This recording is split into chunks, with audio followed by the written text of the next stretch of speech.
Well, everyone, it's been an interesting night. I have made some changes. I had a few people actually message me on the Facebook forum to kind of see an improvised of what the over under is.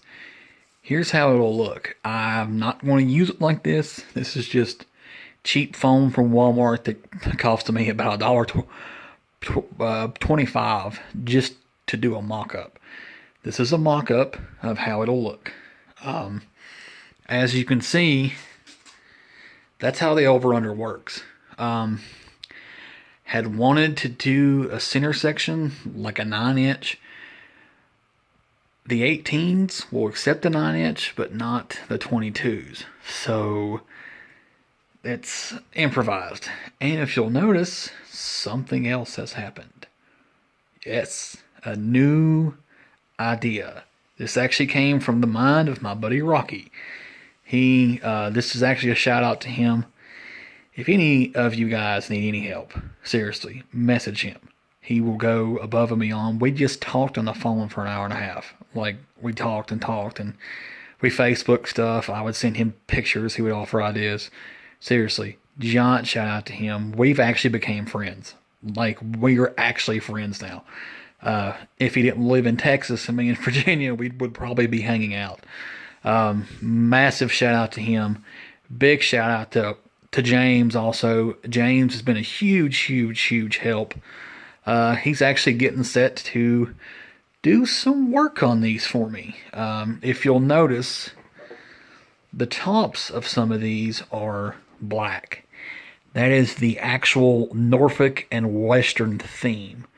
But if you look on this one's a little bit of a, I guess, burgundy on top of red.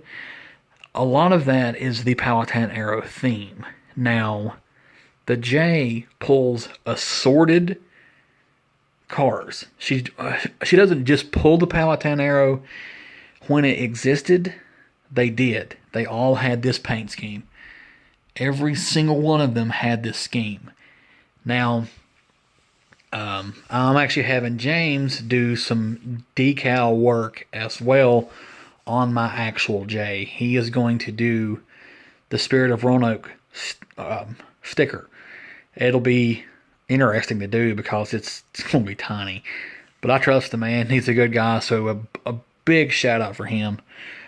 Rocky has helped me pretty much walk through just about everything because I've been away from the hobby for quite a while. I was used to flex track on Atlas Code 100. I think what I used to have. Switching to Bachmann was interesting because the only downfall of the Bachmann is it's very rigid. It doesn't flex at all because it has included roadbed. It's good for beginners. Because it literally snaps together. So, in doing so, you can't make the track move. That's the only real big problem with that. Is the track itself doesn't flex. Probably on down the line, I'll probably switch back to the old school stuff.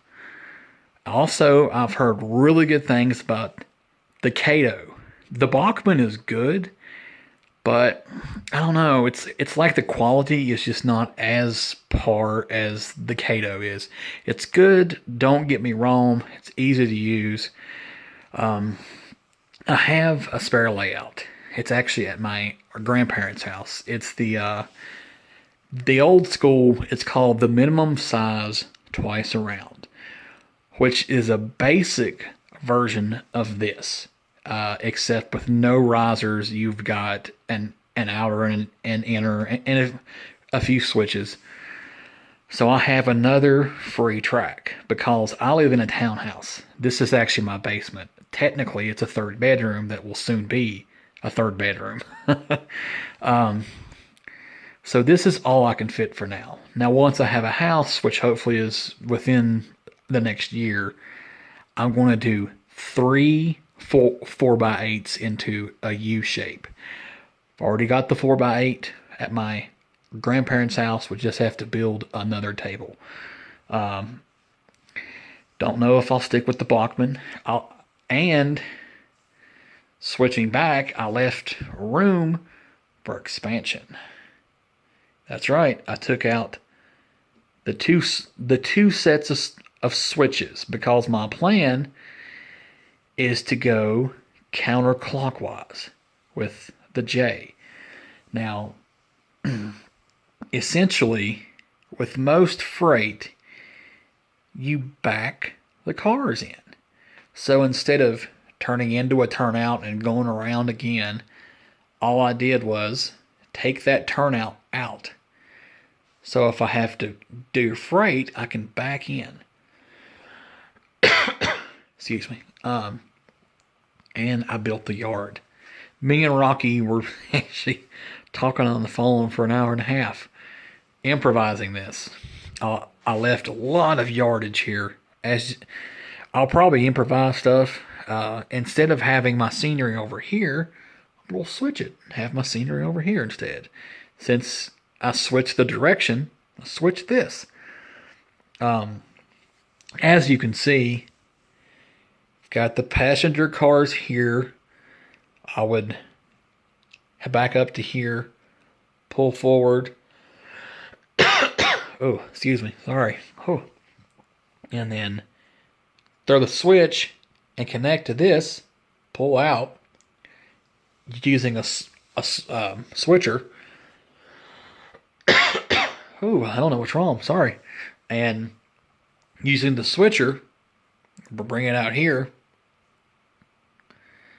drop it off, back up the switcher, back up the J, hook off, and take off.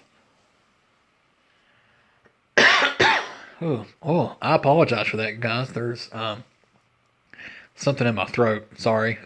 It's just easier to keep filming and not stop than find something. But I also want to do a repair shed. Because as most people know, most repair sheds you actually drive through. So essentially I would have it about right at the end of that wire right there. Yes, I know that wiring is a pain in the butt. But with these switches, I can't power them because you can have problems with your engines if you power them. I wanted to do this video to show you this will be my final product. This is how it'll look. This foam won't work. Don't worry, I've not ran a train on this yet. This is just to show how everything will look. I've got some bump stops on the way, but I'm going to need more. I only got 2 because I got them for $5 on eBay when they usually cost $15 for 2. Because they're Bachmann and stuff, so it's name brand, as you know. But it's on the way. Gotta do some more stops. I'll probably need 2 more as well for there and there. For right there. Actually, I'm very impressed with this. I'm glad that I, on a whim, decided to redo the over and under, because I think this is going to be pretty neat. It'll be interesting to have an improvised double main. Probably just run freight on the inside and run the passenger on the outside. Have them at the same time. The J is already a DCC.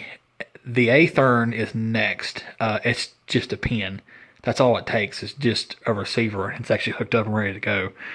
The Bachmann I got from Rocky is not. It's a DC. We're going to turn my Spirit into basically an A-Thurn. It was a Bachmann. It's going to be a Bachmann frame. The powertrain will be an A-Thurn Genesis. I think the trucks will stay the same if I'm not mistaken, or we'll have to find actual A-Thurn trucks. Rocky's the one who's building it. He's actually, as I said, big shout out to him. You guys need to go onto Facebook and find Rocky's Train Forum. Like the page. Add him. He has a bunch of stuff for sale. Find him on Facebook. He's all over the forums. He will go above and beyond. Shout out for James. James, you might need to make your own page too, man. But James he's the paint guy. He's the one who paints all the cars. Paints cars, paints engines, and he does a badass job at it. Oops, sorry.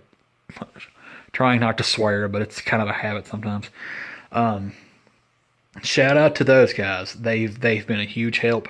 I'm not going to say their names because this is a public video. I will say their first names, but not their full names, just for their protection, because this is on media. I'm not a big YouTuber. I don't get a lot of views, like thousands of views. I've only had a few dozen views on my videos, which is fine. I just enjoy this for myself, and I do this for me, and as I said, my son. So this was just to show an improvised version of this. This is how it'll look. Obviously, I'll have all the Woodland Scenics foam there. It's easier to just buy their brand, their actual. They're 4-inch risers, just foam. It's a whole box of them, so it'll feel the whole entire thing there. Going to do some kind of support to bridge the gap. Probably do some wood. I've got a router at my grandparents' house, so I can route out the shape of the wood to kind of bridge the gaps there, so it'll have support. It does have the built-in road bed, so it might actually be alright since it is solid. It probably wouldn't hurt it because the 2 pressure points are supported on the sides. We'll see. Probably not going to do another video for a little bit. I have decided I am not going to glue this down. The reason being is when the time comes, I want to expand. Now, if I do expand and keep this design here, I left space to do a turnout right there. The only problem with that is if I do a turnout, I would have to rig the track as a reverse loop. It's kind of a pain in the butt to do reverse loop unless you switch to solely DCC use only. If not, you would have to configure that. If there was a way to do 2 9-inch here, I could do two switches here and not have to worry about it. But I've got a terminal there, had one here, kind of improvised everything, but it actually worked out fine. This should work out really good. I'm very impressed with this. It was my first attempt. Obviously, it took a lot of work, and I'm not done yet. Then again, who knows? I may glue this down and keep it the way it is, even glue down the track, so I won't have to worry about it moving around if I have to move the track. But I'm going to hop off here. I'll probably shoot another video after I have everything done of the actual train running. So for now, thank you to the ones who watch and the ones who have asked me stuff, the ones who've gave feedback and commented. I know I can get very long-winded, and I'm sorry. I just like to talk because I like to share the hobby with people, and by sharing doing things like this, it's helping grow the hobby. So I will probably hop back on here in probably a week or so. I work this weekend at my main job, which is also where my hobby shop is at. So I may leave early one day and go get the foam and just have it done. Just be done with it and enjoy this and have fun with it. But I'm going to sign off. Again, big shout out to Rocky and James for really, really, really helping me out with this stuff. James is about to have his hands full with paint for those. Well, probably not paint, just stencils and stuff like that. It probably won't be paint because I like how these look. Huge shout out to Rocky. He's my repair guy. He's the one doing stuff for me. He's the one helping me to learn and grow, and so I can share stuff and help others learn and grow. So this is to just show how it'll look.